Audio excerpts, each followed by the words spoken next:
an Unspoiled Network podcast. This is Spoil Me, covering Travelers, Season 2, Episode 2, Protocol 4. In this episode,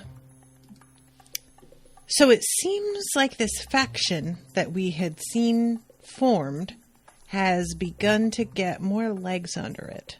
I think. There's a lot of ways to interpret what happens this episode. Welcome to Spoil Me.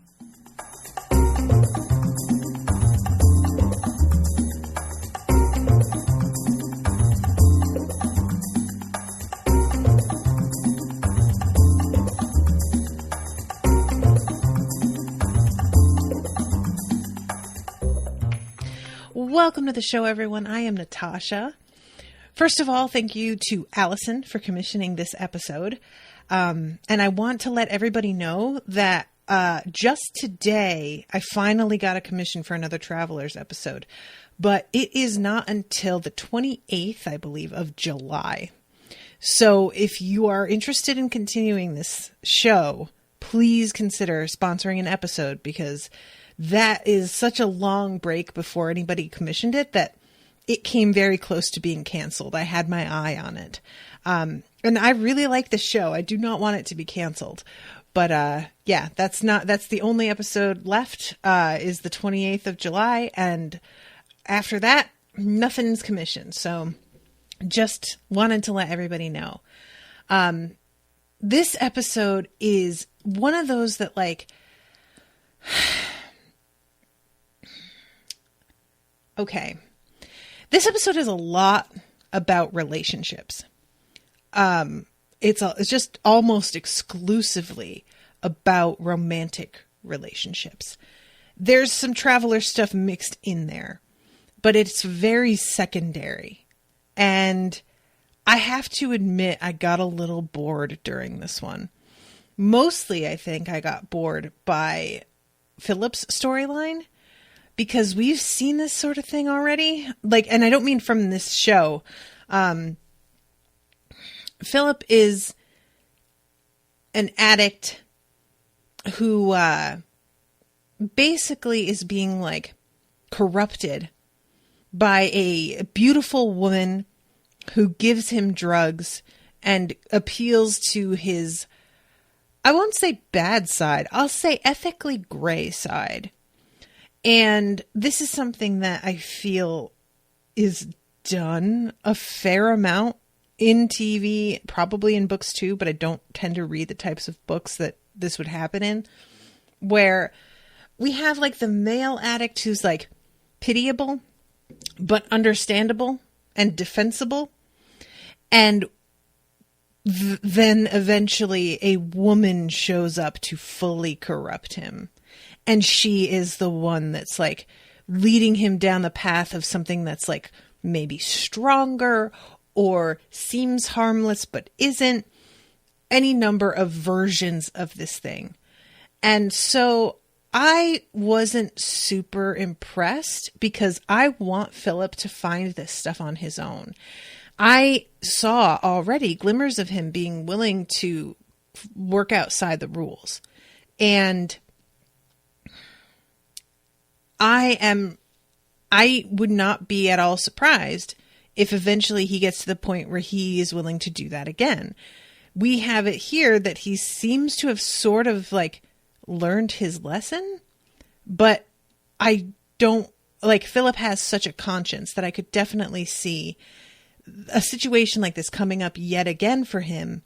And I don't need there to be a devil on his shoulder talking him into it. Do you guys know what I mean? Like, I understand the need for that at times, where it feels like a person has to be encouraged by someone else and given permission to open the door to something before they will actually indulge in that side of themselves. But we've already seen Phillip do it. And if it weren't for that, maybe this wouldn't feel so ham-fisted to me. But because we have, and it worked out, the kid got saved. And sure, the whole thing was a total mess, but he still did save that kid's life. I could see in another situation, him deciding again that he would be willing to take that kind of risk. So yeah, this girl that turns up, whose name I'm forgetting, if anybody's in the chat and wants to help me out, please feel free to remind me. This girl turns up and seems to be like everything that he is.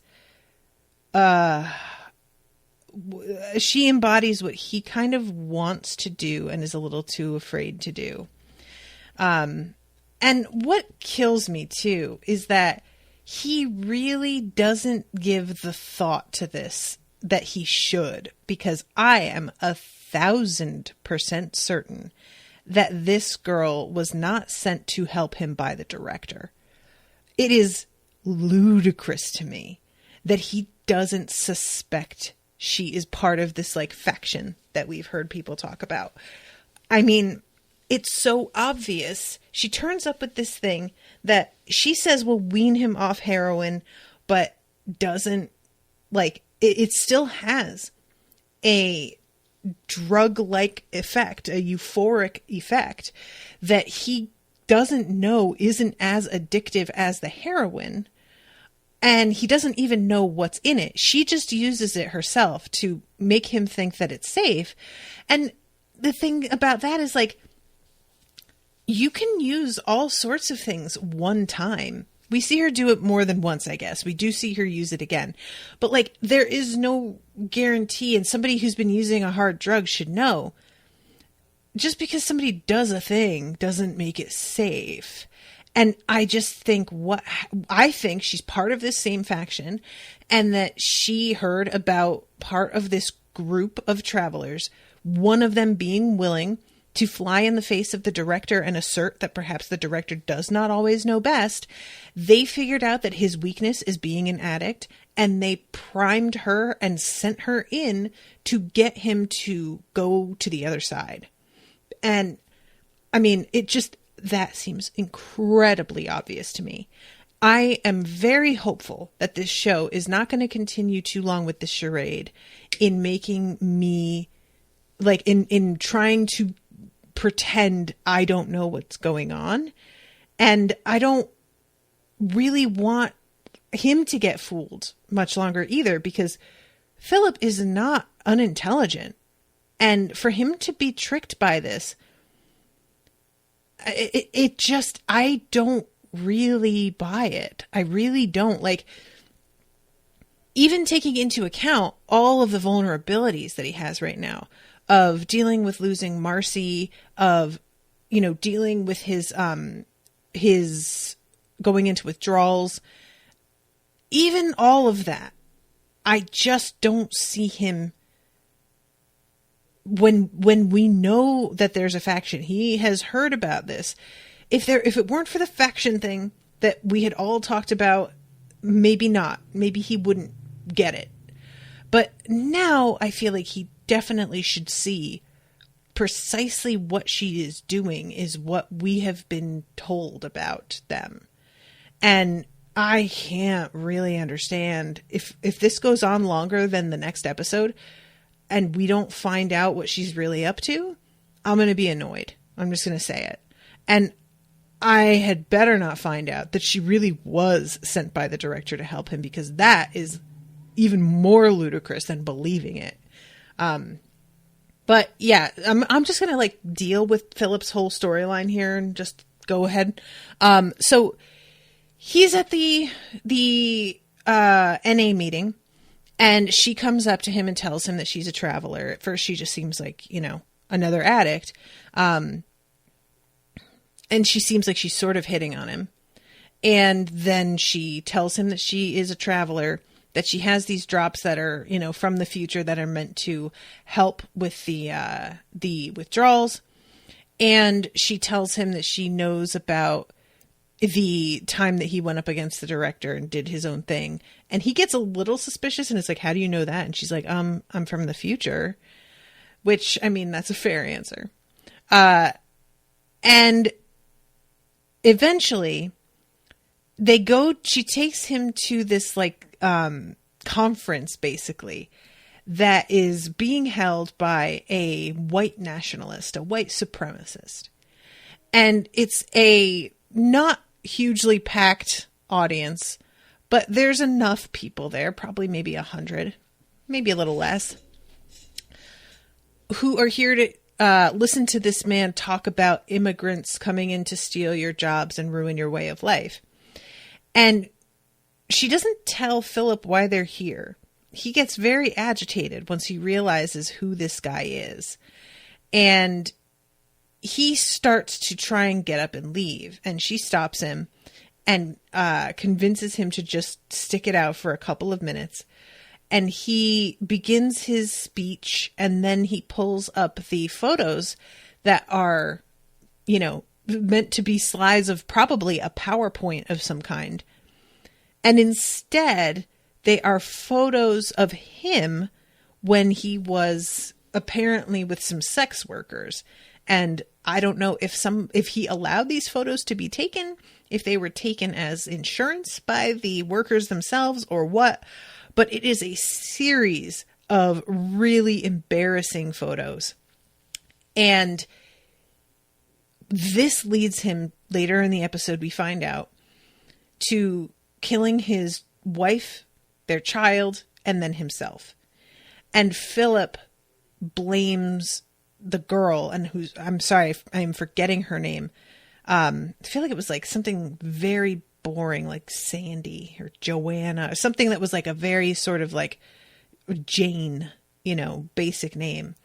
No offense to Sandys and Joannas out there. You know what I'm saying. He blames her, and I will say her defense of what she did, I don't really find any fault with. Because he says, we are the reason this happened. We did this. And she says, no, I put some embarrassing photos where they could be seen that were true and actually happened. And this man decided that he would do this horrifying thing. I am not responsible for the decision that man made, which nobody could have predicted he would do, and which is wildly overreacting to the situation. I cannot be held responsible for his choice. I did a thing. Was it maybe petty and mean-spirited? Maybe, but that's it. That was it. Embarrassing. And he decided to fucking go and commit murder and suicide over it. Not really my fucking fault. And honestly, a big part of me is like, you're right though. The thing that I get so irritated by, especially with white men, and every fucking time with white men who kill partners, is this like impulse that we have as a society to point to reasons why he did this thing and act like, well, a man can only get pushed so far. And then we try and behave as if that reason, in quotes, kind of makes sense. I mean, you know, I'm not saying what he did was okay, but you have to understand how upset he was. No. People suffer horrific embarrassments and losses and setbacks and they get ostracized. I don't know if ostracization is a word, but people go through a lot and they don't wind up resorting to murder. If somebody chooses that as their only option, that is because they were a bad person and nobody pushed them to do that. And we already know that this guy is a white supremacist and is a trash human being. So I have absolutely no compunction about what she chose to do leading to this guy doing this thing. I am willing to see them as unrelated. Like, she wanted to embarrass somebody who was oppressing other human beings, damaging the political sphere, and poisoning the minds of people. I don't feel guilty either. Like, you know, when she says, I refuse to feel guilty for that, I was like, amen, sister. Definitely. And Phillip eventually comes around and seems to see it her way, even though there's obviously some guilty pangs for him. And what's sort of bothering me is I can't tell whether the show wants me to agree with her or not. I feel like the show wants me to see her as the left-hand path, the devil on his shoulder. And so obviously I think that because that's what I talked about to start this episode off. But I don't, in this situation, I feel like the show is falling into the trap of trying to pardon a man for making this kind of horrific decision. It feels a little bit like they're trying to do to pick another example, Joker with, a man can only get pushed so far before. No, people, we really do tie ourselves into knots trying to make men relatable and women into the bad guys a lot of the time. Michael's here. Michael says, Meta Witches says the girl's name is Jenny. Thank you. Jenny. That's what it was. I should have remembered that because I immediately thought of Forrest Gump. So yeah, this whole thing with Phillip, there's only one scene, honestly, that I don't know what to make of it, but I did rather like it, which is between him and Marcy when she walks in and catches him in bed with Jenny. Marcy is not here for this at all. It's honestly pretty funny because I get the feeling that there's a little jealousy there. There's a feeling to it of her. And I don't know if this is genuine or if I just sort of assign that emotional response to it because that is my instinct whenever it's a man and woman who are unhappy with the other's partners. It could just be sisterly disapproval. But there's a feeling to it of her having come here expecting to find somebody like Phillip would be the ear to talk to, the shoulder to cry on, somebody who would sympathize and who she could, discuss this all. And instead he is already taken up with somebody else, and she herself is feeling strange in this body. And so to watch someone else connect with a person in a way that I think she kind of wishes she could and doesn't seem to be able to do, I think that bothers her a little bit. Which that's a perfect segue to get into what's going on with Marcy. Marcy, it appears, has no emotional reaction to things. It's an interesting, she says at one point, I don't feel anything. And I think this is kind of a funny, I had been writing a book for a while. I've pretty much done that thing that authors do, I guess. I've heard of this happening, where I turned around after getting it 3/4 done and then went, this is garbage. I'm not finishing this. But one of the themes in the series was the idea of being able to download someone's personality and upload it into a different body. And it's, kind of a dollhouse type thing. And I had there be a problem with when somebody gets uploaded, they don't have the emotions that they originally had. They can't seem to feel anything.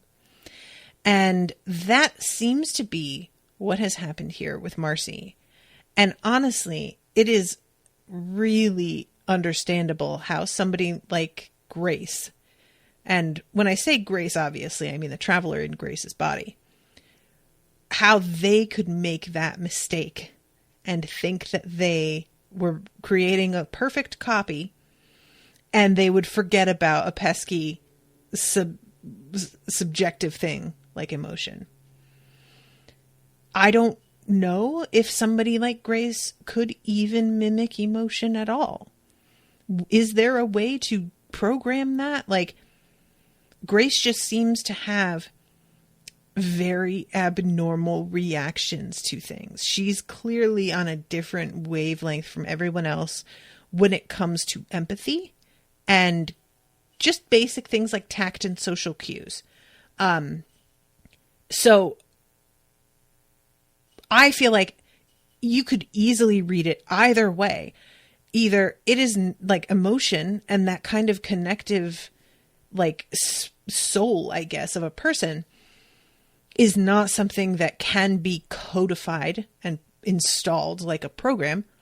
Or you could see it as grace does not prioritize that aspect of being a human being, and so didn't think to include it at all. And either way, it works for me. But obviously, Marcy is aware something is missing. And that's interesting to me, that like she is not so disconnected that she doesn't realize there's a problem.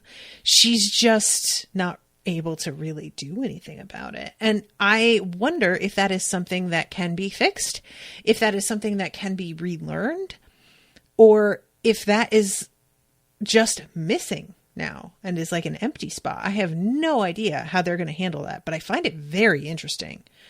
And it's also kind of beautiful and touching in a way that most of this episode she spends trying to fix David's problem because she feels responsible. And his problem is having too much of an emotional reaction. She is attempting in every sort of logical and, medical way to help him deal with this PTSD when she is not particular, like she's having the opposite problem. It's almost like if they each had a vial of emotional response, his would be overflowing and you just want him to tip it and pour it into hers, which is empty. You just want him to be able to hand his over and give it to her. Like somehow this operation she had accidentally landed him with the extra and she just needs it back. It's weird, but it's really sort of touching because he is trying to just have breakfast with her. And he can't stop staring at that spot on the floor where that guy's blood made a stain. And she switches seats with him, but he can't stop thinking about it. And she finally is like, you know what, let's go for a walk. Initially, it seems like that's helping. But she tries to do this like sort of therapy where she's like tapping on his wrists as he is meant to picture the trauma and what he went through and what it felt like. I would love to hear from anybody who is actually in this line of work, if you are listening, and hear about why the tapping is necessary, what that does, because obviously between that and the light moving back and forth, there's a bit of a hypnotic action to it. It's a bit soothing. It could maybe be like something that can be used as a trigger that's not startling. I don't know what that's about, but I would be super interested in hearing about what that is, because I just find that sort of thing to be hugely compelling because, psychological techniques like that will work so differently on different people depending on what they are like and what they went through. And when he doesn't respond super well on the dock to her attempting just the, tapping on the wrists, she tells him that she'll meet him back at the house and goes and gets a whole rig with that light, which she tells him is like a treatment. And it's unclear to me. I assume that this is a treatment from the future, but it might not be. I don't know. And she has him think about what he was doing when the man came to his door and what he felt as he came to the door, and then what he felt as the man pushed his way through. And then we get to see we have not gotten this at all, what David went through. And honestly, it was like way worse than I thought it was going to be. I expected it to be plenty upsetting, but this guy beats the shit out of him. And, it's just like he says, it's so pathetic to hear him say it, because like when he says it, there is this simplicity in the words that belies what we're seeing. It's just, he makes it sound like such a schoolyard thing when he says he just kept hitting me. And we're watching him get fucking decked, and like he's on the floor and the guy is still like, he just says something so simple. He just kept hitting me that does not at all adequately cover what happened to him. But it's the best that he can do, you know? And I feel like that is something that is so important for people to remember. When you hear somebody explain a trauma to you, what they say is often the most pared down version that they can get out. Because talking about it too much freaks you out and causes you to close up. And you simplify it as much as you can so that you don't have to talk about it for longer. You want to get across the basic, like, actions that took place. And you don't want to go any further than that because you're going to lose it. So you edit, and I don't mean edit what happened. I mean edit your own commentary. Edit out as much detail that is upsetting as you can, both for yourself so that you can get through it, but also for the other person, because low key, you don't want to see their expression when they hear what it is that happened to you. And that, I think, is a big one. When people have trauma, they feel that by telling other people, they are traumatizing those people. And they feel guilty about that.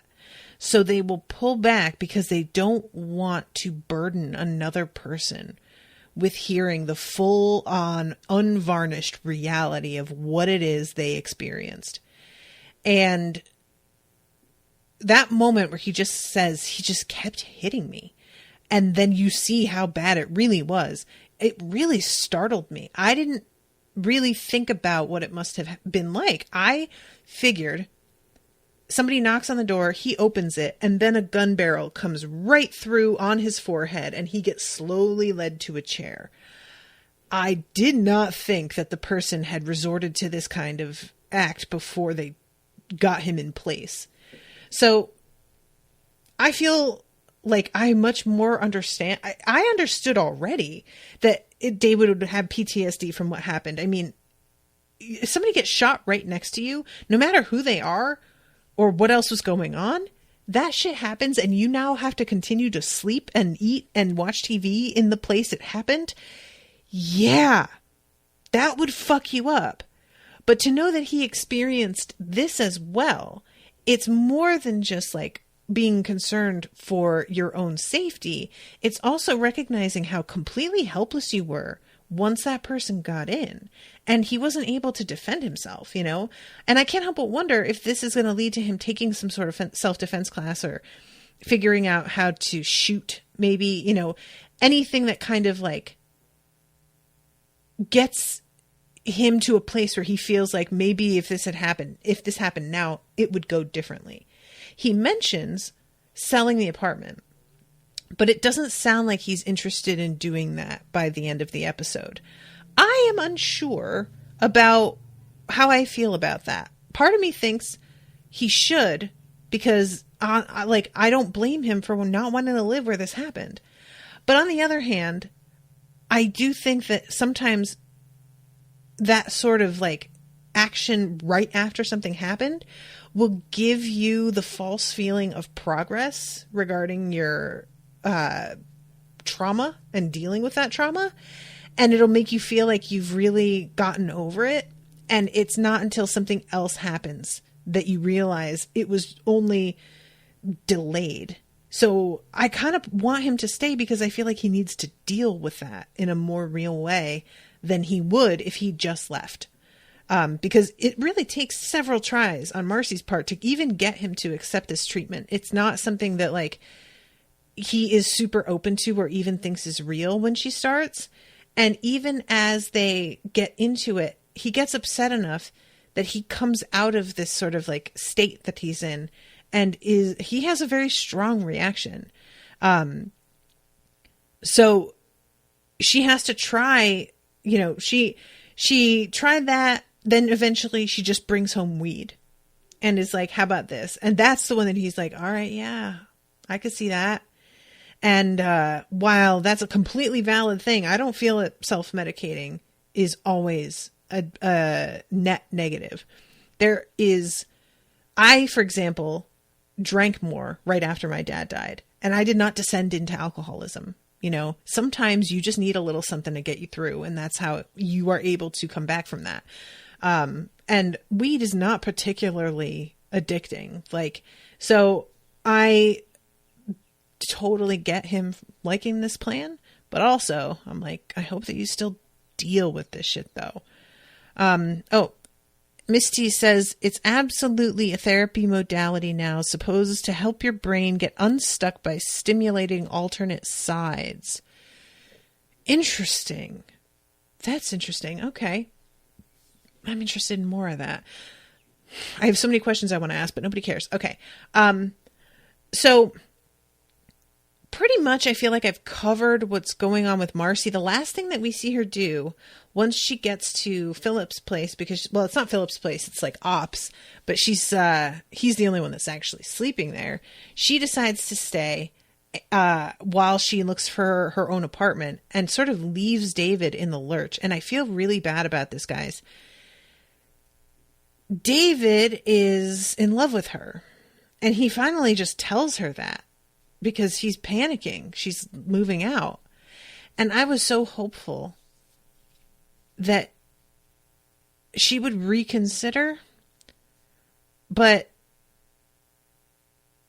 she is flipped out at how obviously he cares about her. She gives him the reason, and I have my doubts, but she tells him she feels like she is the reason why he is dealing with this PTSD, that even if he overcomes this and it's reduced to anxiety, that may never go away. And she was the one who brought this into his life. They were after her. And she's not wrong. But she tells him she thinks he'll be safer if she's not in his life. And while that all may be true, I'm not sure that's really what's happening here. I think she is just, I mean, anybody who has had this knows being around a person who's in love with you when you don't feel the same way is awkward enough.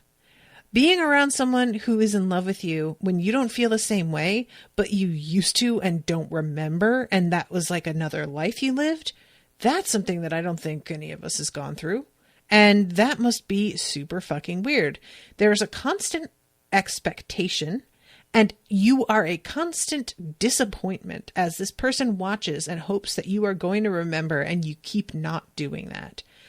So I think there's a part of her that just feels bad being around this guy and seeing this and wants to get the fuck out, you know? And when she goes to Phillip's after she kind of bites off his head for the whole thing with Jenny, she goes into the bathroom and she has this tool, and I didn't know what she was doing initially. But she is getting rid of the scar tissue because she has some on her neck and on her chest, like under her collarbone. And apparently there's just like this wand that you can use to get rid of scar tissue without any effort at all. Which is interesting because it didn't really occur to me that McLaren should have, like, you know, scar tissue and open wounds and whatnot from what he went through that he wouldn't have been able to cover up. But obviously they would have taken care of that. Otherwise he'd have a lot of questions to answer. So that's the deal with Marcy, is she's like basically erasing all the traces of the life that she missed. And it makes me feel bad. I really liked her and David. Like, I just liked it. David's a sweet little cinnamon roll. I just like him. And I don't want bad things to happen to him, and her leaving after all of this. I could see him really fucking cracking, you know? So, all right. Next, let's talk about McLaren. his partner, who is now possessed by a traveler, I guess, is not doing great. There's a couple interesting moments here that I wonder why McLaren doesn't ask more questions when he gets the chance. He's talking to this guy about how they have to like go out and do this investigation of a group of people who like disappeared off the face of the earth. And we saw this as the opening, where there's a salesman who has gathered a bunch of people in order to it's one of those timeshare speeches. So he's trying to get people to buy these timeshare homes, and he walks out of the little conference room that he has rented for the purpose, locks the door behind him as he goes to allegedly talk to his manager. Sales technique, he says to McLaren, to get people to stew on it and not be able to leave until he comes back and has a chance to like convince them. However, the vibe I got was very much, this dude is part of that faction and purposely gathered these people together, knowing exactly what it was he was doing. And because if these people were supposed to die later from being in the I don't know. McLaren tells him at one point, you should check your brakes. And I'm like, McLaren, you don't actually know. They don't check the brakes, is what I'm saying. McLaren tells him, maybe you should check your brakes, because McLaren takes it pretty for granted that these people were going to die anyway. He calls up Phillip and asks him, but Phillip is like, well, no, I don't know of a group of people dying that way like today, but you know the timeline's been shifting all around. So to a point, that doesn't necessarily even matter. And I just really wanted McLaren to think about the implications here of the fact that this guy doesn't mention anything. Like, he was going to bring them in the van to the next location where they would get their vouchers. That's what he's telling them. That's not how that goes. I'm not sure why McLaren doesn't sort of stop him and be like, wait, what? Because I've been to these sorts of timeshare sales traps. Promised, I don't even remember what I was promised. I think I was promised like $100 Amazon gift card or something. And they give you your shit there. They don't take you to a second location. Like, these people, that wasn't going to be how this worked. And McLaren doesn't appear to like investigate further on that. Meanwhile, McLaren's partner, like, they are on the way to this hotel to talk to the guy. And McLaren is asking his partner, who is driving very, very badly, whether there was a simulator. Didn't you practice on the simulator? And his partner, Forbes, says there was a simulator. I really need McLaren to ask him more about that later. Why did that guy get such drastically different training than McLaren? I need to know what happens. Is there different wings of training and everybody is getting like basically, you know, different branches of the same training facility, but spread out all over the country, and some people have way better facilities than others?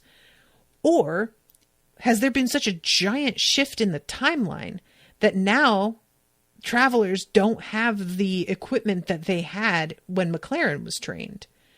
Because that felt like a significant thing to say to me. Like, you had a simulator. I feel like that's a big, and it's not just that he can't drive. This guy does not appear to know what he is doing. And this is the first time we've seen a traveler behave this way. Every other traveler we have run into, even when they have decided to do their own thing, has been competent and careful, but not hesitant. And this is the first dude that seems to, it feels like we're watching one of those like body switch movies, like Freaky Friday, where a person is trying to behave as if they know what's going on and looking inadvertently just like an idiot because they are faking it. There is so much going on with this guy in that regard that I can't believe that it's just lack of training. This feels like a dude that did not intend to be here, or maybe wasn't informed how different it was going to be when he got here. Like, it's not just a lack of equipment to do a simulation of driving. It's a lack of training, period, which has me asking all kinds of questions. This feels like a fucking bad thing. It feels like the future is really deteriorating and nobody's asking the questions I want them to be asking. And meanwhile, this dude who's like saying he got in trouble because he like locked them all in, and he doesn't want to, he knows it's against fire safety regulations or whatever. He like sprints off, it makes McLaren and Forbes chase after him. They catch up to him very quickly. And he plays it like he didn't want to be held responsible when he didn't do anything. But I can't help wondering if this is just another person who is part of this faction, who set this whole thing up, and is just really playing being this clueless. Because we get to see later the exact same thing happen. And I am assuming, both with him and with the woman who does it at the end of the episode, that the salespeople are travelers who have set this all up. But alternatively, somebody from the future could just have decided that the number of people that show up to a timeshare meet is like just exactly the sweet spot of the number of people that you want gathered in a place, but also cut off from everything, in as much as people in a conference room can engage in something like screaming, and nobody's really going to, open the door and find out what's going on usually, not unless there's gunshots. So, it might just be, we wanted around 8 people alone in a room together. That is a very convenient. So why don't we just steal the records from this timeshare place and one by one systematically go through and take over the bodies of people who we know are in this secluded situation. 2 of the people from this original group wind up being found because they like ran a traffic light, I think. And the others, by the end of this episode, I don't believe anybody has found them. So we don't know what they're out there doing, but I guess we'll see, maybe. And then we have the whole thing with McLaren and his wife. So what's going on is she thinks she's pregnant, and he figures this out because he sees folic acid in her travel bag, which is, a key ingredient in prenatal vitamins. And she had been in that same scene asking him to sign separation papers. And he came there expecting an evening where they get to sit and talk everything out and make up, and she will come home. When she presents him with separation papers, he is absolutely floored. He didn't think that was the way this was going to go at all. And he winds up knocking the glass off of the counter and cutting himself, and goes to the bathroom trying to find some antibiotics, some Band-Aid, and he finds the folic acid. He comes out and immediately signs the separation form and just storms out. And the reason that he has this reaction is because earlier when Forbes was driving really badly, he told Forbes to recite something that was super familiar, sing a song, and then he says, "Tell me the protocols." And Forbes only gets up to protocol 4, which is don't reproduce. Now, I do really like the slow reveal of what each protocol is, but I did find this to be a bit hackneyed, because as soon as he says recite the protocols, I was like, okay, here we go. We're about to hear a protocol we haven't heard before, and that's going to be a big deal this episode. And sure enough, that's exactly what happens. Don't reproduce is one of the protocols. And he has found out he may have done exactly that. And so he signs the papers in a bit of a rush because he is doing what he thinks he needs to for the mission. If there's going to be a kid, he can't, like, he's already fucked up. But later on, he comes back to try and talk to Kat about it. And she tells him that she isn't even sure she's going to go through with it. But if she does, she wants to do it by herself. She doesn't want anything from him. And it's really sad to think that Kat tried once already and it was with him, and how much he cared about her was what kept her from trying again, because he was so worried about something happening to her. But she says, I wouldn't have tried it again back when I knew how you felt about me. And he interrupts and is like, you know how I feel about you. And she's like, do I? You fucked somebody else, dude. Like, and I kind of get this, like, it's a way of kind of holding on to a person that you really care about, but you think you've lost. And also having something that's totally your terms, which when you've kind of lost control like this, feels very comforting. So I can really understand her position here and feeling like, you know what, I'm not going to involve him in this. This is going to be my situation that I cope with, and he isn't going to be like the factor anymore. But that said, I just so profoundly do not care about pregnancy storylines and storylines about children that I am having a hard time giving a fuck. So, with that said, let's talk about what's going on with, let's see, we got Marcy. What's the other one? Carly. Carly's storyline is the worst. I already didn't like Carly, and I finally came to terms with that last episode and was just like, you know what? I don't think the actress is good. I don't like the character. I just don't like Carly. Now we have her and her abusive boyfriend trying to work together because they are going to be trying to get their son back into their custody. Otherwise, the kid's going to be given up to the state. And honestly, this is another, in my opinion, misstep on the show's part. The first one being, I think they want me to see Phillip's new girl, Jenny, as a bad guy, when I'm really not seeing her that way. This one, I think they want me to forgive her ex when that man would have been the reason she died. I'm not forgiving him. And it clearly was not the first time that she had been treated this way. She was like, you know, not letting him in the house. This man is a bad man who will wreak havoc on people's lives.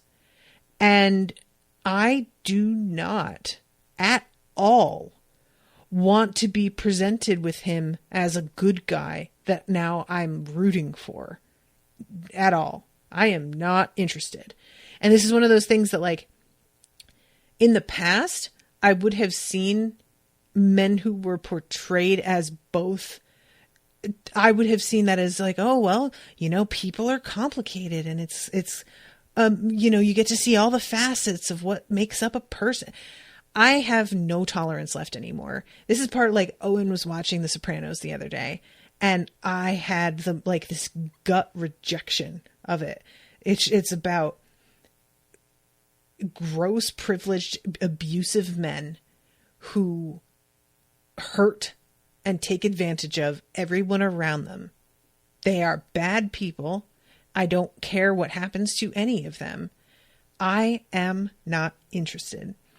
And that is where I'm at with Carly and her husband. They have him moving back in the house. They play it. She says something about how like he got in her way with getting a job. And he says something like, yeah, I did all that stuff because I was pissed at you. And the show says that in the script, like, and then he says, why don't we just stop being pissed at each other and see what happens? They say that like I feel like they play that scene like what he's saying is supposed to be seen as reasonable. And I did that because I was pissed at you. That is not a reason to ruin somebody's entire life. If you are capable of, because you're angry, making it so that the mother of your child is unable to support herself, if that is your response to being mad at her, you are a deeply terrible human being. You don't just, oh, I did that because I was pissed. Yeah, being pissed is an understandable, relatable emotion. Doing something stupid that's you didn't think through because you're pissed is also an understandable emotion. Doing something like that? No. Not even a little bit. And that is setting aside beating her the way that he clearly had been. So, you know, he tells her that he's not drinking anymore, and I think that is like, we're trying to be like, well, when he drank, that was when he beat her, but otherwise he isn't like that. And so now if we take the drinking out of the equation, all of a sudden he'll be a better person. Oh, is that what we're doing? 'Cause like, no, I am sorry. I just I don't have it in me anymore to pardon or forgive that kind of thing. And the man can stop drinking all he wants, but if you don't actually work through the reasoning behind your addiction and the psychology behind that, you will continue with the same behaviors, only exacerbated because now you can't get drunk. So I don't see it for him. I'm going to be honest with y'all. I don't see it for him. I don't like the storyline. I don't care about her getting her kid back. The story is better without the kid. It's just better. I don't want to worry about this baby in like being a factor. And I appreciate it being included as a factor because she has this life that she has to live. But once he takes the custody away, I lose interest because I'm like, you know what? His mother will raise the kid. I don't want the kid in his house, but I'm not sure how much better the kid would be with a mother who's being like oppressed and beaten, and a mother that's out here doing these crazy missions that might die any second. So I just want this to not be the thing anymore. And I don't entirely understand her husband not getting to see the child either due to this shooting. That one I'm not getting because, I mean, I haven't ever heard of that happening. And I could be wrong about this. If somebody knows of an instance of this, then I'd be interested to hear. But a police officer, like, being involved in a shooting and being eventually, you know, cleared of any charges or suspicion, having his kid taken away, that doesn't sound like something that would happen. Not only that, but we know he has a mom that was looking after the kid. Usually when a child is not allowed to see the parents anymore, the next people in line to be their guardians and step in are known family. And I would think that would be his mother. So this whole thing just doesn't totally add up. And I don't find it interesting. It's a perfect storm of just like, get rid of this. I honestly wouldn't be heartbroken if Carly was killed, because everything about her character and story is just, to me, the biggest weak point of the show. And the actress is the biggest weak point in terms of the cast as well. Anyway, I feel like I pretty much talked about it, but yeah, he's going to be coming in and sleeping on the couch. And they're going to be, for appearance's sake, behaving as if they have a proper 2-parent home again that's stable so that they can get custody of their kid back. I guess. He seems to think that this is an attempt at repairing their relationship. She's very much, this is just for show. Which also kind of tired of that sort of thing. So then, all right, let's talk about Trevor. We'll save him for last because he's precious. Trevor is giving the doctors the illusion that they are the ones who saved his life, when in fact it seems that it was Grace and the nanites that actually saved his life. I was a little concerned because initially he isn't having the progress and response that she wanted him to have. She thought that he was going to be further along by the time this episode begins than he seems to be. But I can't tell by the end of it if he was just hiding from her how well he was doing because he wanted the doctors to stay, to continue to think things were bad and he didn't think she would have a good enough poker face, or if it wasn't working as well as it should and took longer for some reason. There's a lot about the technology itself that I don't know about or understand. So there's all kinds of room for them to explain via a variety of methods why it takes longer to work on him. Maybe because he's so old, because we know that, the person inhabiting this body is very, very old. But I would think that the body is a totally different situation than the person inside it.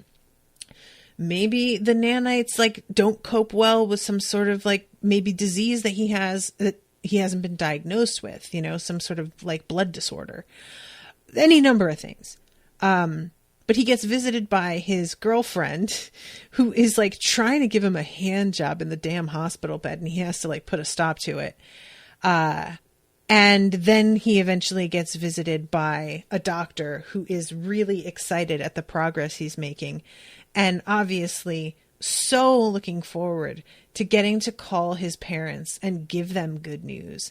And it's honestly a really nice moment that Trevor's I wanted him to feel good about the job that they did. And I love that Grace does not understand why he's framing it this way. All Grace can think is, I'm the one who saved you. Where's my thank you? And he has thanked her. It's just that she wants all the credit in front of the people who are allegedly the ones responsible, because y'all are on a mission right now. So girl, what do you think he's going to say? I just appreciate Trevor so much too. Letting the doctors take this win, because I'm sure they just get a lot of, and what are they going to say? Oh, you guys didn't do your job super well, but we have, nanites from the future and they saved me. So thanks for nothing. What does she want him to do? But she says something to him, about how she doesn't want to get a diagnosis of having improved too much, because one, she will be a medical miracle, but also she really loves the food here, which I loved that detail, because hospital food is notoriously gross, but Grace has only just got here. And so for her, this is unbelievable and such an improvement. Ooh, so depressing. When the food in the future isn't even close to as good as hospital food is, shit is bad. So let's see, what is the last scene of this episode here? The last scene is the woman who tells them at the timeshare meeting, I'll go see if my manager can knock a few more dollars off the price. I'll be right back. And she walks out of there and also locks the door and walks away. And she walks away for just long enough before the screams start that it could go either way for me, that she's in on it or she's not. So I guess we'll find out eventually. All right, so that is the last scene. I think I'm going to wrap up. Thank you very much to Alison for commissioning this episode. And also I want to remind everybody, next episode won't be for a couple of months. And if you're interested in contributing to that, go to unspoiledpodcast.com/shop. Thank you again to Michael and Miss T for hanging out in the chat. And I'll be seeing you all again, hopefully, with the new episode in 2 months. Oof, 2 months. Toodaloo, motherfuckers.